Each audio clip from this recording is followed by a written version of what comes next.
With us, Israel's military this Monday says that it struck around 150 Hezbollah targets in Lebanon over the past 24 hours as the country prepares for peace talks with Lebanese officials in Washington.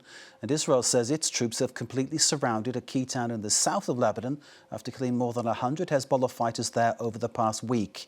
This described as a significant development in Israel's operations. Emerald Maxwell with this.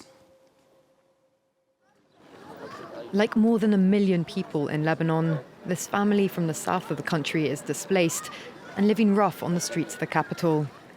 Many here do not hold out much hope for the talks planned Tuesday. As for the negotiations, as usual, I'm not very hopeful. But God willing, this will lead to a lasting solution. We hope that our Prime Minister will work to make sure they're successful so all these people can go home. The current situation is hopeless. We don't see any glimmer of hope for the future. Lebanese, Israeli and American officials are due to meet in Washington. But Israel has already ruled out a ceasefire. And Hezbollah has rejected negotiations with Israel, vowing to, quote, continue its resistance until its last breath. On the ground, fighting continued Monday. Hezbollah fired rockets into northern Israel with no reports of injuries, while Israel said it had completely surrounded the Hezbollah stronghold of Bint Jbeil, killing more than 100 people in the process as it worked to establish a 10-kilometre buffer zone into Lebanon. On Sunday, the Israeli Prime Minister went to show support for his troops. What we are seeing is that we have thwarted the threat of invasion from Lebanon thanks to this security zone.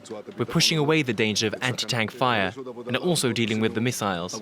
But there is still more work to do. The Lebanese Prime Minister, on the other hand, is banking on dialogue.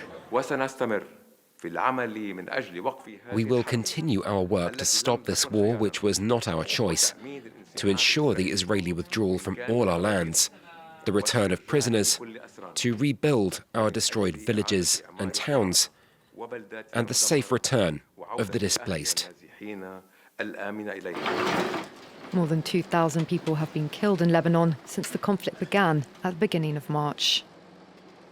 We stay with this story. Hezbollah's chief Naim Qassem is urging a cancellation of the meeting between Israel and Lebanon in Washington. That's the latest from Hezbollah's chief. Well, let's bring in now Hanin Sayyed, who's Lebanon's Minister of Social Affairs. Madam Sayyed is leading the country's humanitarian response to the war and Israel's ongoing attacks. She's joining us live from the United Nations in New York. Madam Sayyed, thank you very much for being with us here on France 24. We appreciate you joining us. What is the message that you have for the United Nations about the situation in your country now?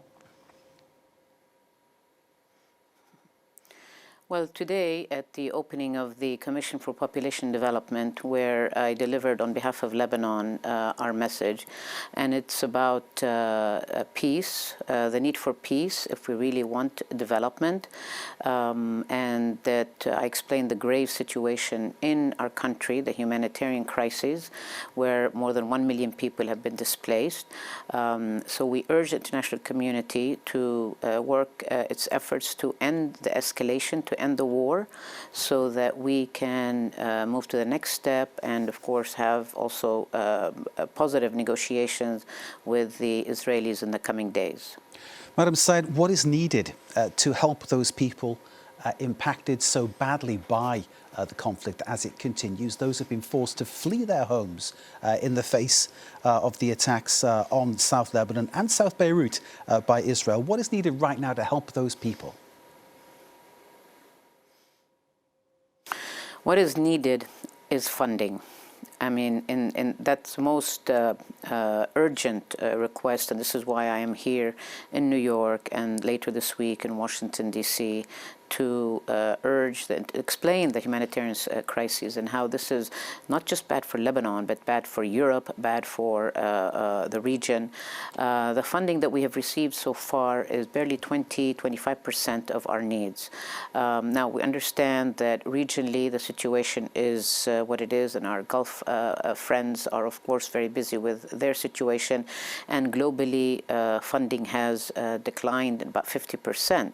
Yet we have seen that the funding for military has expanded hugely. So it's not that there aren't funds around the world.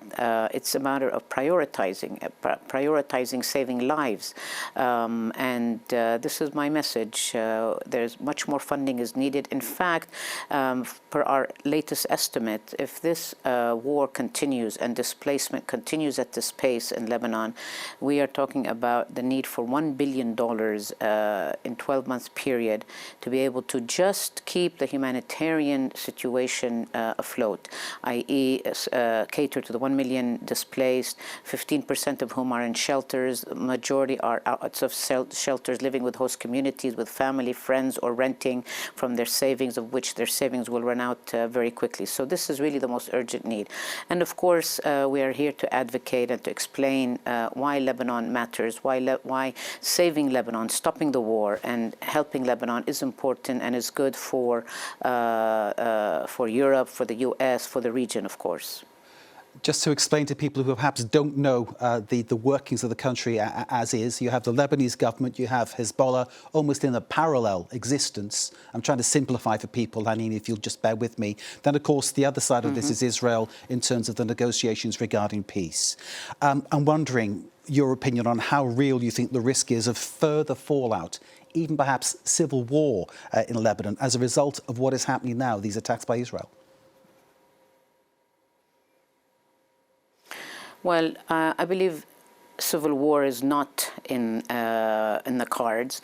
Of course, situation is tense, and social cohesion is potentially threatened. But at the same time, there's very good hospitality from the Lebanese people for their brethren and sisters from the south, from south of Beirut, and they're really being hosted in many areas. The Prime Minister has called yesterday on the anniversary of the civil war broke out in 1975, that we do not want to repeat that history. And I think the Lebanese people are mature enough to avoid such a situation. As